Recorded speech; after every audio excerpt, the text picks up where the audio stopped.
Welcome back to the Eastern Europe Division 1. We got our second game coming up. Then hopefully we get a little bit more of an even game. I don't mind who wins. Doesn't matter to me. Just, I'd like a game. Yeah, we don't have a 23-minute GG. We get one that's competitive, back and forth. Hopefully we get that in our second game. And as you, in the analyst role, I'm going to give you the hard question. You need to tell me everything that needs to go right now for Aleikum for them to do that. What do they need to switch up for us to get a nice back and forth game too? Not exactly sure where BetBoom are playing right now, but maybe a lightning storm in the area or something like that. Not like this. Dude, they outskilled them. It's as simple as that, right? It just seemed like every single lane was won on the back of skill.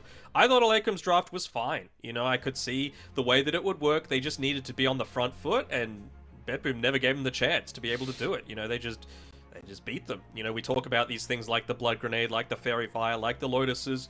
Pretty sure they secured almost every single one of the Lotuses that game on BetBoom, and it just enabled them to, like, get away on about 50 HP multiple times in that game. Radiant and sometimes that's just all it comes down to. Just do better, XD.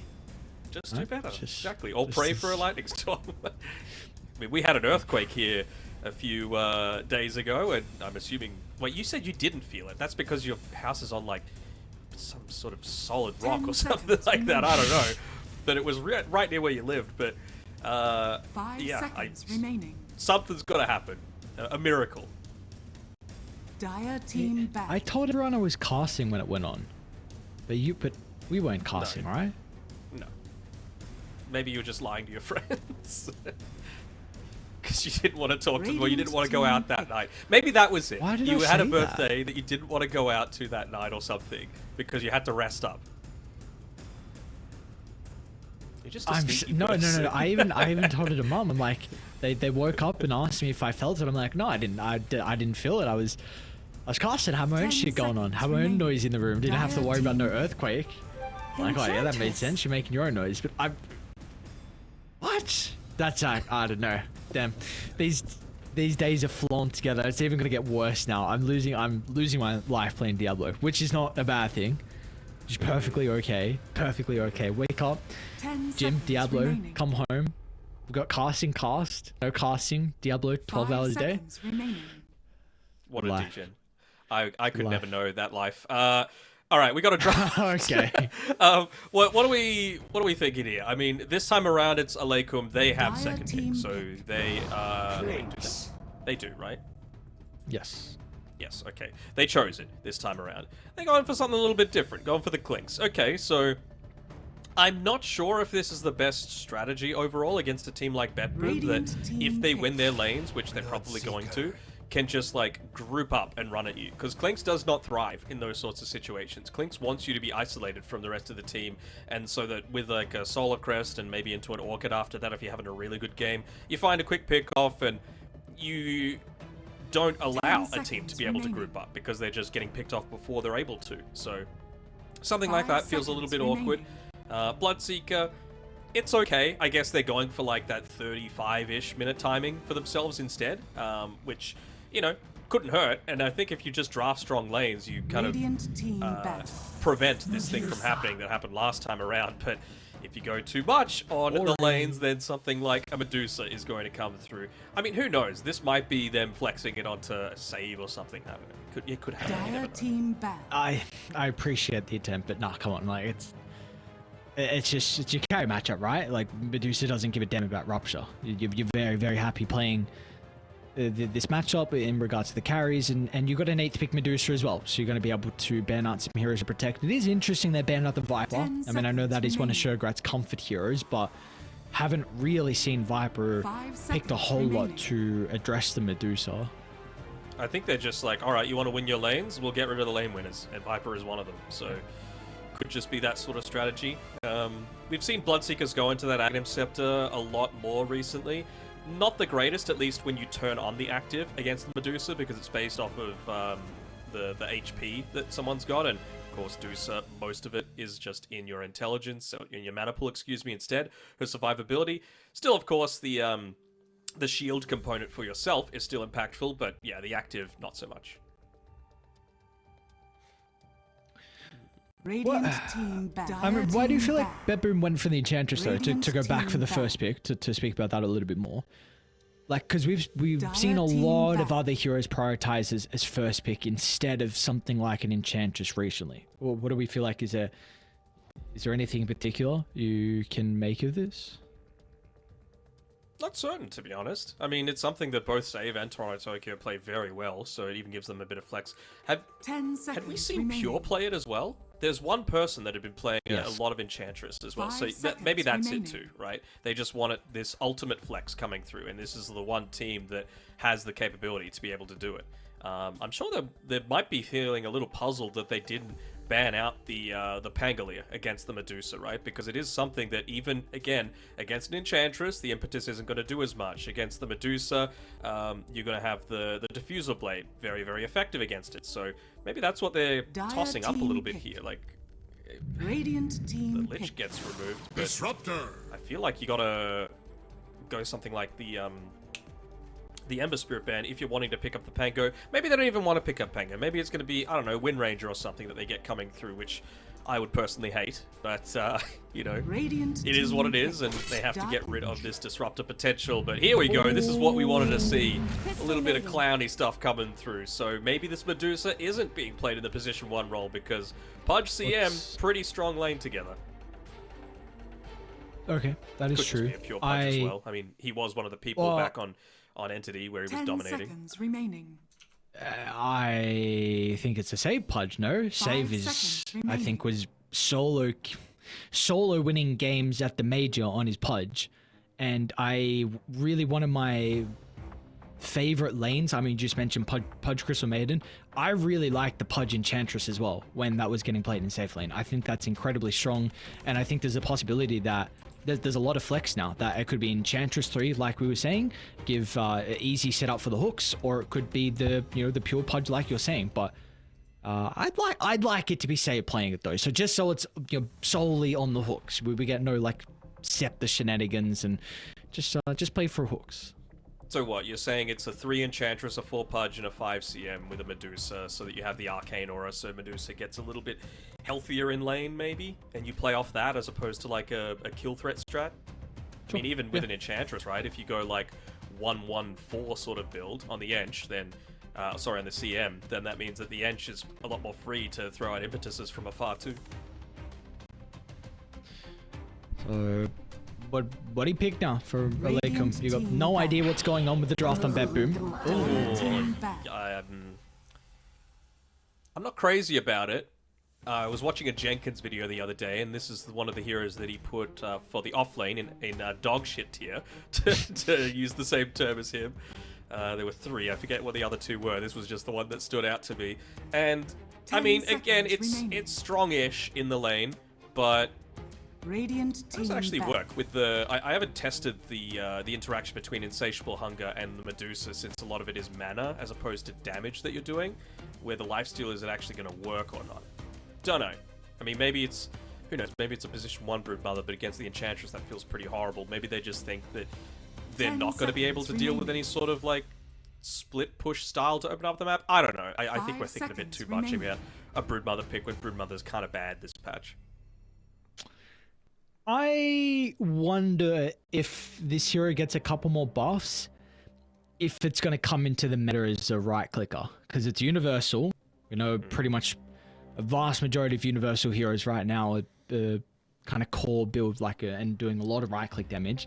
And they kind of changed the hero to not be based around the spiders and to be more based around just in general, like you said, Insatiable Hunger got buffed up a lot, and all that. So I do really wonder, like with a couple of buffs, I'm not saying now, but could be an interesting hero to play. With that also being said, one of the Screw better this hero as well. responses, One of the screw the other hero, things. yes, that's another thing, but one of the better first phase responses to the hero that we saw for a long time was the CM. Pudge Crystal Maiden. So I mean, there's got to be a lot more value, right, to potentially put the Medusa in a separate lane and just go Pudge CM. 10 seconds remaining. Is it a mid brood? That's the only thing I can really think of off the back of this. 5 They haven't seconds revealed their mid remaining. laner just yet. But yeah, you Radiant really don't want to team be laning into a Pudge CM. So feels a little more awkward. I mean, the Wind Ranger is a good ban. I think BetBoom are able to, again, flex into a variety of different roles, and it's pretty great against the Broodmother, just being able to find those pickoffs.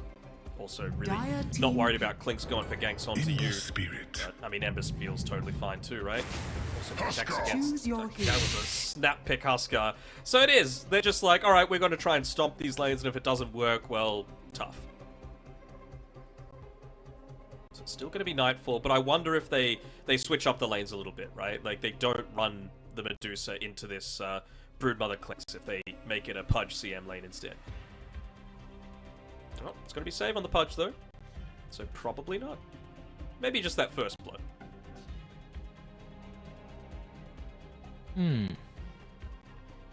Again, I'm going to be interested to see what skill build Toronto Tokyo goes for as well. If it is like that 1-1-4 potentially, that you know, you still got the kill threat, you've still got the route to be able to set up for a lot of damage from the Enchantress for the hook for the Pudge, but Medusa obviously going to be enabled heavily. A core Enchantress going to be enabled heavily just by global mana regeneration.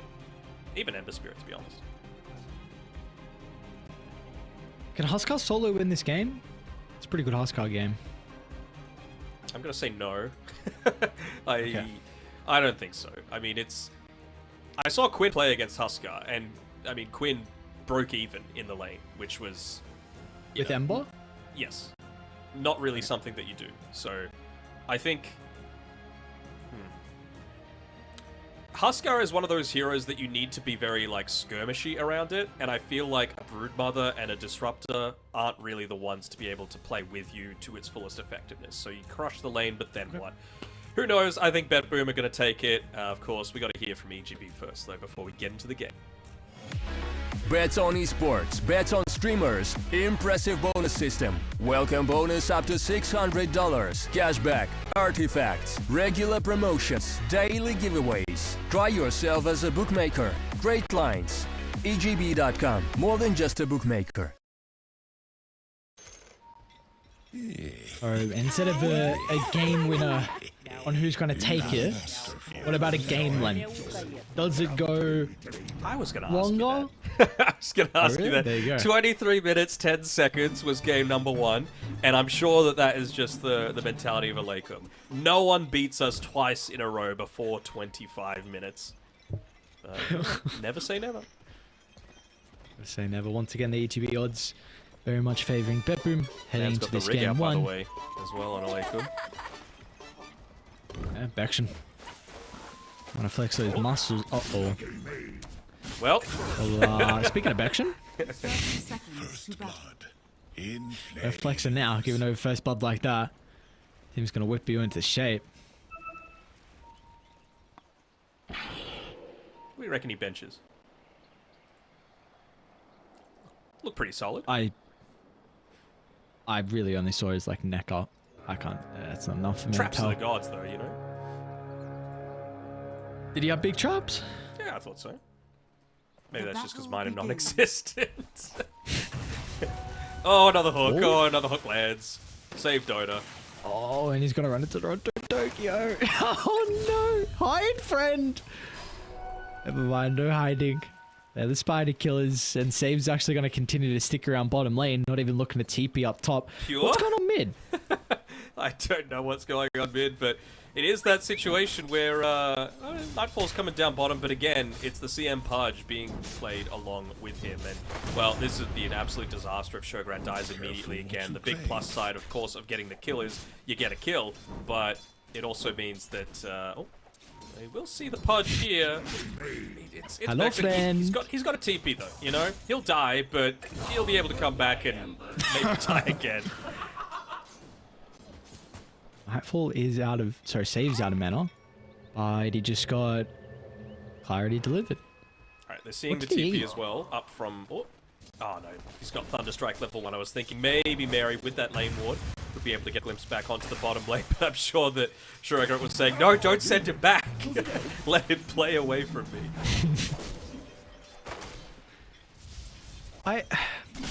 So I think casted one of the first or second series of BetBoom, and that series we highlighted the potential of Pure to be able to flex the Enchantress. And one thing I wanted to bring up was that remember their run at the, I mean, it wasn't long ago, but the Berlin Major, we saw with the stand-in Resolution was playing a lot of the offlane Enchantress. I wonder if there was like a, sneaky pass of wisdom off to the, the core player on the team. Was playing? No, not Berlin. For some reason I thought he stood in there. Whatever. Yeah, I mean, it's the sort of thing that Pure, he just loves playing these big lane dominators, right? Like, we've seen him do it even from that position 1 role that he was playing previously. This is the thing that he looks to excel on, and the thing that he's added to his game ever since joining BetBoom is the potential to go for these, like, big team fight style heroes. The Mars, the Magnus, the things that enable him to just show off a little bit more of that skill past the laning stage. I'm sure with a good start, he's definitely going to be able to do that. Help scale into the later stages. Meanwhile, while that was going on, Nightfall got a kill onto Shergrat, so second death of the game for the Broodmother. And I mean, this was always her big weakness, was the early lane, but she did have some kill threat. GPK is going to be able to get a solo kill onto a Huskar. Not really the sort of thing that you expect to say. Is he going to die as well? Burning Spear is just wearing off now. Just the 1 point into them so far, so won't tick him out. Kiting him away with yourself. Oh, dude, he's so crazy. Oh, the trust in his mechanical gameplay to be able to get the slide off to dodge the projectile to stop the salve. That's a confidence play right there, and that's honestly just a kind of cocky play as well. It's like, yeah, I know I'm untouchable.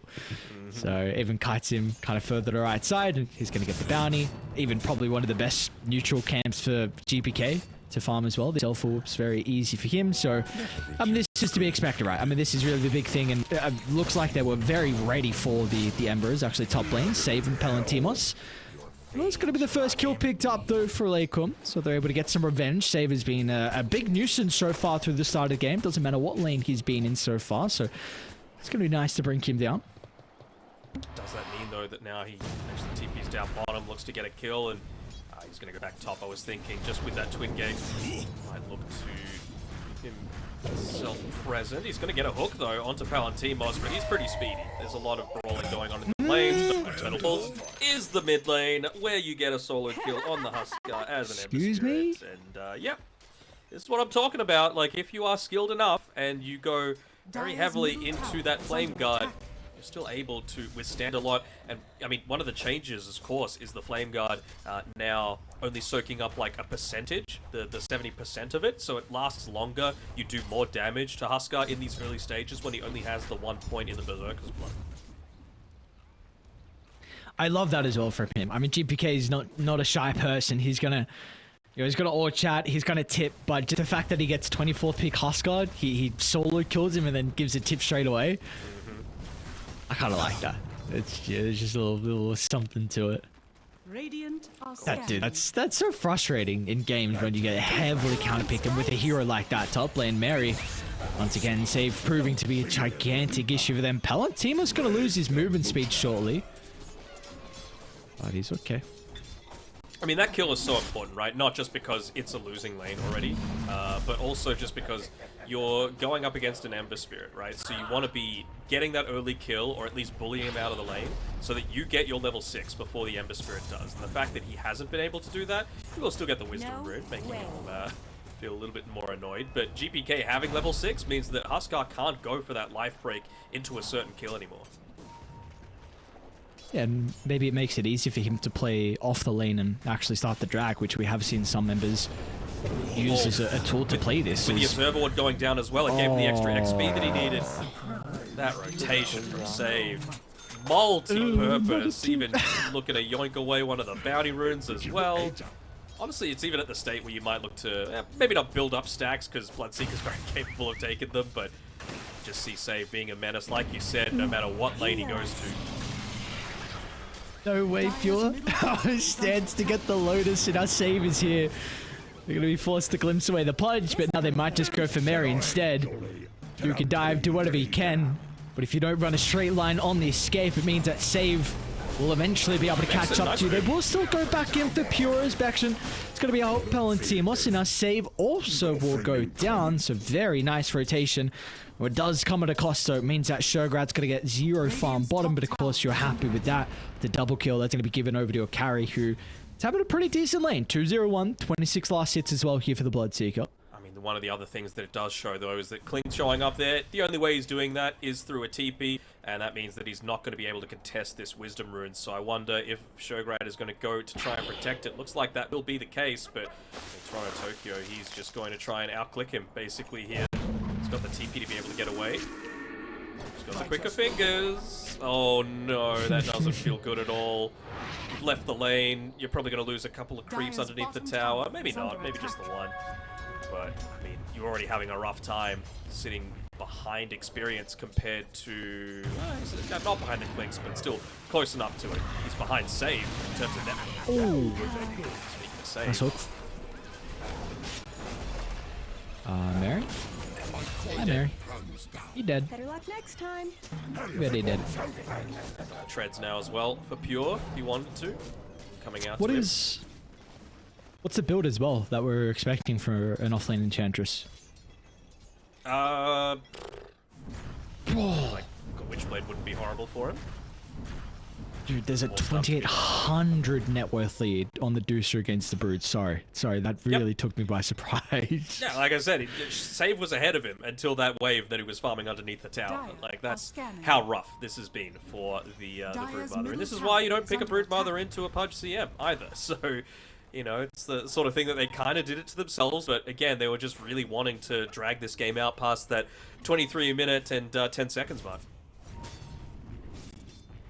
Nice scam from Aleikum. Was able to scout out that roaming gank from Save in Toronto Tokyo. So it was enough to be able to keep Chiro Jr. alive, but this is very scary. The fact that the Ember as well has a large net worth lead over the Husker. This is... it can be said time and time again, but this is a lane dominator. You are supposed to win this matchup, but it really never should go like this. And again, it's not just that, it's also the issue that we talked about previously, that Husker wants to be playing with other people that enable him to go for kills. And you would have to say, Bloodseeker, he's not that. He's someone that needs to get into that 3 or so core items to be able to completely join in the rest of the team. Same sort of thing with Shograd as well. Shograd's making a bit of a dive onto Nightfall, but he has not had a good enough game to be able to have. Meanwhile, Chiro Jr.? Oh, they'll be able to get the kill. Save will still go down. Palantimos has the Rupture to work with as well. GPK, though, double damage into the Arsenal. He's going to be able to strike back. Palantimos, it'll be defensive Rupture, but GPK knows no fear. Continue to bleed if required, but it's not even needed to help chase him down. He'll stand strong, gets the kill. And another easy one for BetBoom. 5,000 net worth lead. Pure is even just zoning out Bextron as well, making sure the Clinks I'm able to find any solo experience. Just making things even harder, blocking up the ancient camp. If GPK wanted, he could maybe look to make a rotation bottom towards Shograd with the rest of the team, but seems like he's prioritizing his own farm for now. Of course, not wanting to fall behind, wanting to make sure that he's got that Maelstrom when the Broodmother does hit the timing where the spawn Spiderlings is going to be providing a little bit of an issue towards these towers. And you can see that Shograd's built up a fair amount. He makes the dive in onto Nightfall. Actually falling kind of low here. That's a big one, but yeah, Nightfall, okay, far out. That was very close. Yeah, it's a Wand and Lotus to be able to survive through that. Run! Just use the second one. He's coming! I think he's okay. Bassi Aura, Arcane Aura, Wishing Well Aura. This is so much space. Don't go You're too gonna far. kill Nightfall. Whoa! Radiant's courier. I already got the courier, that's alright. Dude, that's so much space. I guess it is your Deucer, still that's not CSing, but... Is this Alchemist level net worth on Nightfall? 6,400 at 10 minutes? That's pretty ridiculous. Bro, it's GPK that you should be talking about here. Look at how close he is to Nightfall's net worth as an Ember Spirit into a Husker. Just the one death so far, but it was off the back of, again, that free level 6 kill that he was able to get with. Dire's top tower is under attack. Children is able to strike back. Have you been doing your job as well this game? No, I've not No been hook counter? counting the No. punch hooks, and I said, I've joined a union. I'm not allowed to do that anymore. A union? You joined? Wait, he died to a neutral creep. Oh no! Of course, on the other side, we saw Toronto, Tokyo, and GPK able to kill Shurgrat for the third time this game, but really the big one, Husker, dying to a neutral creep. It happens. It happens to everyone. It happens to, well, not everyone, but it's certainly happening to him. And yeah, I mean, that's the thing, right? Even CM with the Ember Spirit, if you're not playing any sort of illusion hero or anyone with the ability to break out of those roots. Was assuming that he might look to max out the Arcane Aura, but Frostbite just gives you so much kill potential, especially with how good of a game GPK's had to be able to start things off. What we need is that. Searing Chains into the Frostbite, into the Freezing Field, and dead meat. There's a lot of dead meat to save up top, but it's going to be Palantimos that be able to get these kills, so double one. To get it. No, definitely not. I mean, he's by far having the best game on EEU. I don't... Can they use that to their advantage? Like, is there a better hero that you'd rather have the net worth at this stage? No, like, he needs to have a good start because it's all like, it's all scaling, right? Like, now he's got the full points in the Blood Rage with the Maelstrom, with the Power Treads finished up. So he's just going to increase his net worth at an even faster rate, you know? And we know that BetBoom, despite having a Medusa, aren't going to sit back entirely and just, like, farm entirely with this. They know that they can take areas of the map. That's why Save is playing so aggressively up towards this top side. Pure as well. He's even got a minus on Pure, so... I think you just need Bloodseeker to hit that 3-item timing and then look to join. And then if it doesn't work out, then it was never going to work out, right? Because he still had a pretty solid game. 4-1-1 on Palantimos. Really feels like a lot of their wins are based off of him and drafting around that. And I'm glad that even with this first phase pick of the Bloodseeker, they've gone back to that sort of stuff that's given them even the smallest amounts of success in the past. We have to be careful, though, of getting too close to Toronto, Tokyo. See him immediately looking to run away. Maxed out Frostbite. He's got some boys, though. There's a lot of heroes nearby. It's a pretty decent static storm as well. It's going to help them get the kill onto GPK along with Toronto, Tokyo. Now Palantimos, they'll be able to chase down Pure. Stops the TP at Buzzer. So EEU, much needed fight going their way. They've got to bring every single member to be able to come out on top. But of course, that'll be worth it. It's one of those fights where I wish I was looking at the player cameras during all of that just to see what the reactions were, because that's the sort of state that this is in, right? You need that full rotation to be able to ensure that you're getting the good start to the game. We can see Save, he's even looking to go for a little bit more of that pickup again. Just with him and the CM and the Freezing Field being dropped, there's some good kill threat off the back of the supports, right? Dismember into the Freezing Field, into the hook, it feels almost guaranteed. Even just Freezing Field into the Blink hook. Not showing that Save is present on the map, and well, it also just doubles up to the fact that eventually you're going to have a save as well for when they go for these attempts, right? Like with the Pudge being played as a support, he's gonna get one of these Tormentor shards to be able to play around with, and then suddenly you've got to save against the Bloodseeker Rupture. You've got to save against the Husker when he looks to life break onto someone. You've got to save him for the Static Storm if you're on point and you get some cast range items. Yeah, that's one of the weird ones, isn't it, where the hook can go through the field. Mm-hmm.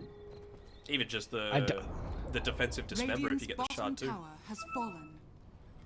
Dota and their mechanics. I don't know, man. Like, I guess I just don't question it. I question it for a while, like, why does this work and why doesn't that work when you think, like, can you what to question? Gaben? Yes, to question exactly. Icefrog? Yeah. Don't question the frog. Don't question the frog. Let the frog do the frog things, and all hail the frog. That's what I've. That's a conclusion I've. Also, have you seen? You can only see it when someone's actually there, but where old Roshan was, in front of that little cliffy thing that's in the river, there's actually one single frog on the lily pads there. And I'm just saying that that's Icefrog inserting itself into the game. Tower is under attack. I will check off his smoke. Smoke up on the top side. It instantly pops though with Toronto Tokyo's positioning. He even drops the freezing field for it. I mean, he popped the smoke, right? The net worth lead has shrunk. You know, it's gone a lot further towards Aleikum, so very nicely done by them. But it has to be said that Nightfall hasn't really done much joining of these team fights. And, well, up against a Huskar, a Bloodseeker, and a Broodmother, you gotta say Skadi is a pretty fantastic item to go against that. And even though this net worth is looking very even, I go back to if you take a look at the graph and we'll hold that pure. This is pretty deep under the T2 tower. Okay, Boom's back. So got a decent duration out of the Nature's Attendants, but the repair's not going to be enough to keep him alive. It will be a hook dragging action into his own grave, but again, that's another pretty decent trade for Aleikum. You get the kill onto an offlane Enchantress who's been up in farm, but still death to pure game. Yeah, I guess they have kind of gone for this strategy of playing a little bit more for the later stages, saying, you know what, we're going to respect the fact that Aleikum have gone for this strong-ish early game draft. The Bloodseeker's off to a good start. We can't run into it. We're not at the state where we can do that just yet. Might be soon, with Save, of course, now having the Blink Dagger to be able to play around with, and Pure's finished up the Dragon Lance as well. Of course, he's going to look to make a few more aggressive moves, considering he's gone for the Hand of Midas, so keep up in net worth while going for kills, with kills being worth more as well. The time until he gets into that negative scepter for himself, as they get another solo kill here onto Bexon. But what is it going to be worth? Yeah, they're coming quick. And they'll be able to get a kill off the back of that. So Tiro Jr. I saw Tony Bolt's going to be given over to the Huskar. Palantimos gets rewarded as well. Experience. And they're probably going to consider Roche. So I don't see where they're running though. That save the ward there, right to the near Mary. Yep. Caught Huskar walking up towards the top left. So they might assume they don't have the scan for the next minute 30. So I want to see what the rest of BetBoom do in response to this. Like, is GPK going to shove out that bottom lane and then take the twin gate up? They're feeling like that's a little bit risky, but I mean, he's got 25 seconds on the town portal scroll, so he's going to need to do that if he wants to join in. BKB might need to be used on Sugarat here. Just wanting to pick down from the Orchid, but GPK, he's doing just fine.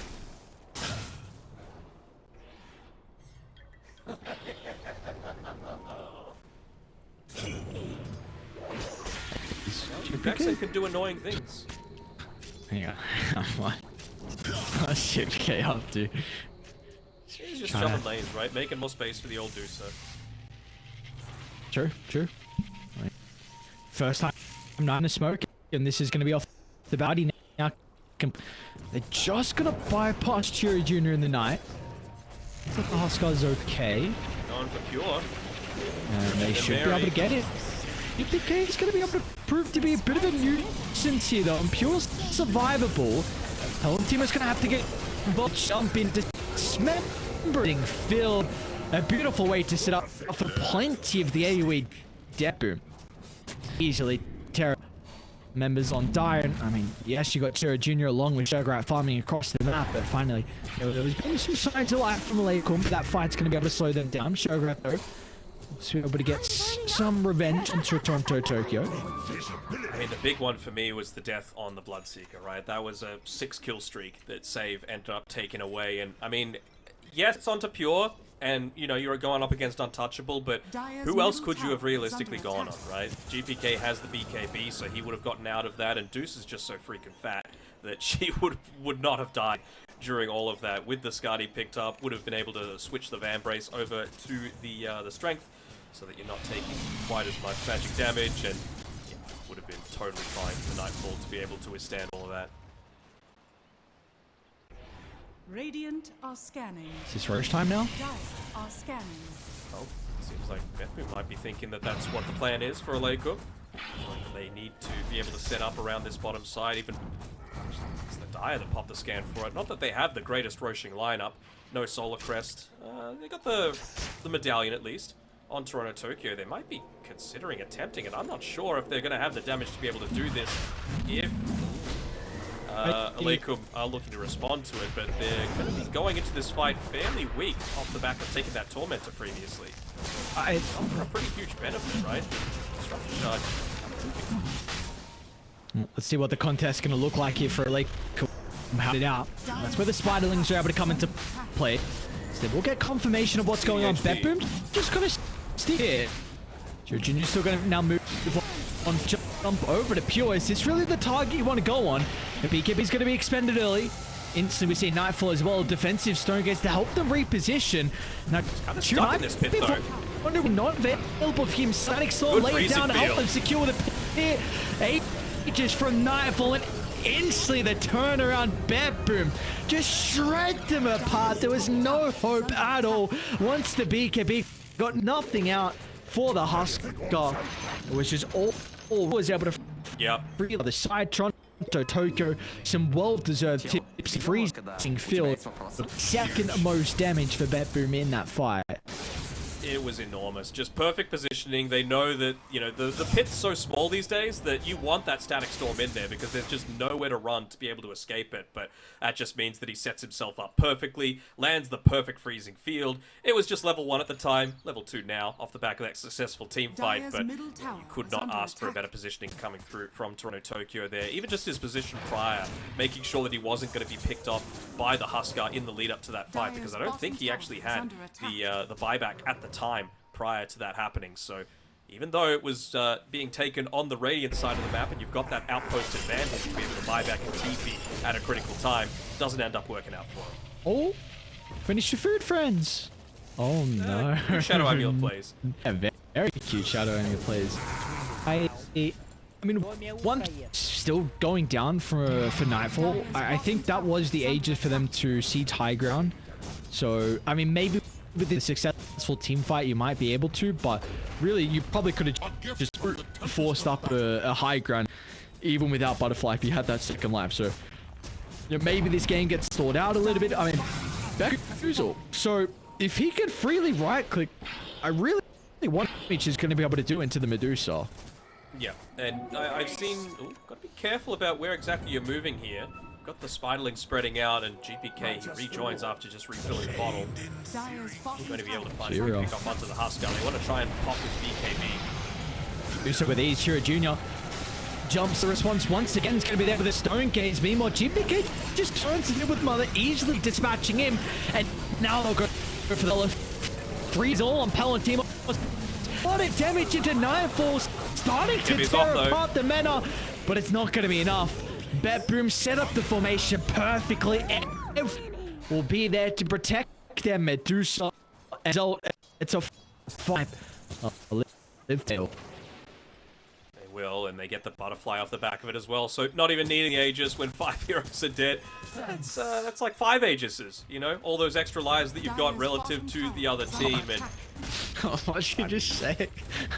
I just think of Dota as like, when you've got an Aegis, it's a 6v5, right? But if it's a 5v0, it's basically 5 Aegis. I mean, sure. That's such an interesting way to put it. That's like, we're not there yet, you know, it's just 2 AM, but that's like 5 AM logic. Yeah. We'll get there. We'll get there. And we got a good series as well to have some crazy talk going on. Right. You gotta make it happen whenever you can, but not getting the full racks, just still sieging the high ground. Importantly, getting that that glyph reset out of them as well. So this really does feel like one of the last ditch efforts that you have to make plays around. Sure, being such a nuisance as Skeleton Warriors, doing a little bit of pushing in the mid lane, but BetBoom just go as far away as possible. Yoink a free Aghanim shard away. Save. Does he have one coming out to him? No, he opted to go for the Glimmer Cape instead. So it's just Actually, maybe get saved. you could be happy enough popping the BKB. It's a 1-for-1 across the map, and like you said, with BKB on cooldown, take range dismember. Stop the the Static Storm with a decent ultimate as well. Though. Chilling, beautiful use of that for Nightfall. Now they're going to look to move in. GPK gives away, gives him some protection, retreat. It helps Palantir, so Chiro Jr. difficult position where he's just going to be forced to potentially bring one of the BetBoom members into wave with him. But that will not be the case. They are too far ahead. This Husker, not a hero all of 15,000 net worth minutes in. it's one of those situations where if you don't have that halberd available as well, like, yes, it's good against a ranged hero like the Deucer, but the inner fire isn't actually going to do anything. You know, the cast range on it is way too small. Deucer is going to be able to outrange you at almost all stages, and Dire's top it's only going to get tower is worse. under attack. Even looking to get into that MKB.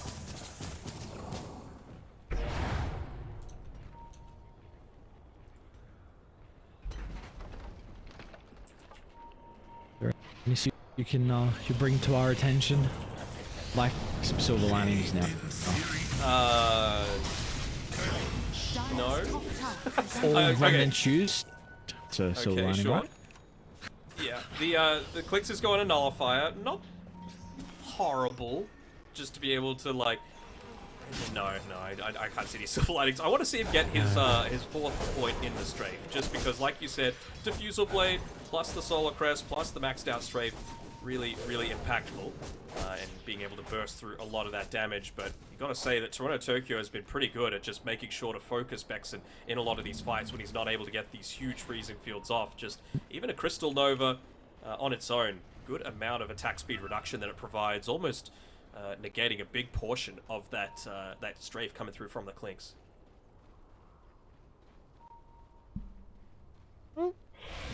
They're Dire are about scanning. to triple help. Radiant's top tower is So, under attack. I mean, let's Dire's save. middle tower is under attack. See what this triple helmet's able to do versus Medusa. Of course, it could be pretty frustrating as well for Pure. Dire's But bottom they're barracks just- are under attack. They no fears at all for him. They don't even have a Nightfall sieging. Have Nightfall with them.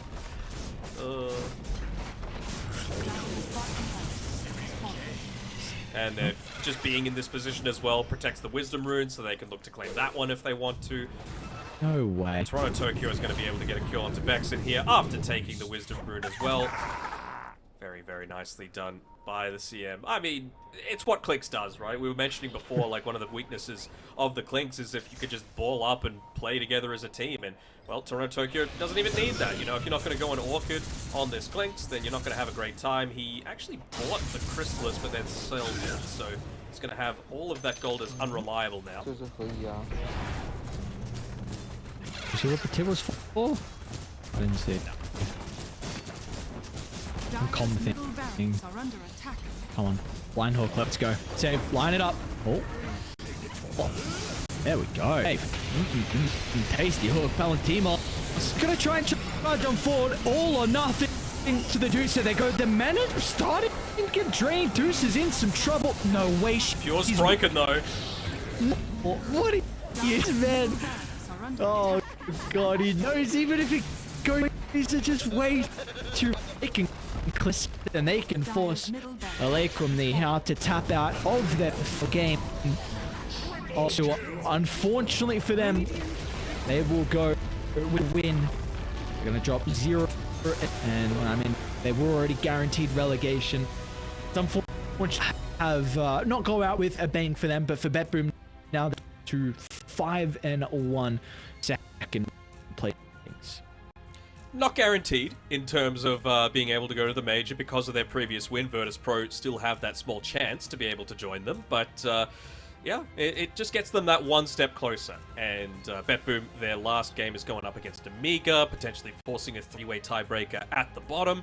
So you would have to say BetBoom are feeling fairly confident about their chances, and of course for them, every point still does matter. Their performances at the majors hasn't been all that good despite their dominance during the league portion. So, you know, I'm sure they're going to be looking forward to that one, taking every game completely seriously, and we'll see what happens. But, yeah, props to EEU. They tried something different. You know, we saw that they wanted to get a much better time out of the laning phase, but it was still just that Broodmother really didn't feel like it had too much impact at any stage of the game. You know, like they picked it into already countered matchup potentially, and BetBoom once again set their lanes up perfectly at the start just to give them the springboard that they needed to be able to close it out in sub 30 minutes.